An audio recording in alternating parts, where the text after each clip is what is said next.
Dahil sa inaasahang pagiging abala ng mga middle-income earners ngayon, umiisip na rin ngayon ng mga negosyante ng mga produktong aagapay sa mga tinatawag na busy people. Narito ang report na aking kasamang si George Bandola.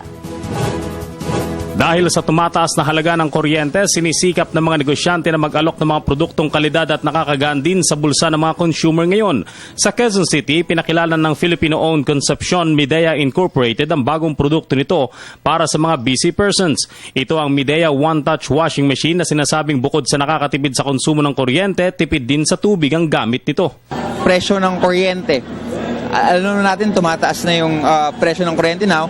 That's why we have one of our features would be the 1 peso per wash load. So isang wash, rinse and dry cycle, piso lang babayaran. At dahil na rin sa inaasang pagiging abala ng mas maraming middle-income earners, ipinakilala rin ng NVIDIA ang bagong tablet PC nito na NVIDIA Tegra 7. Ang NVIDIA Tegra 7 ay sinasabing tablet na kayang mag-multitasking mula sa simpleng document processing hanggang sa mga sketching at basic graphics na kayang tugunan nito. Gamit ang teknolohiyang kinilala na rin sa Hollywood movies, taglay nito ang mas upgraded na media kumpara sa mga tablet ngayon. NVIDIA Quadro graphics, all of the Hollywood top nominated films for best visual effects is using Quadro. We use GPU to calculate the trajectory of the meteorite.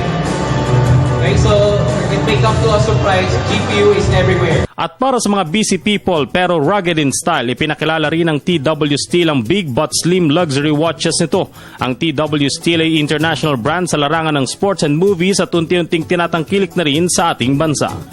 Para sa Telebisyon ng Bayan, George Bandola.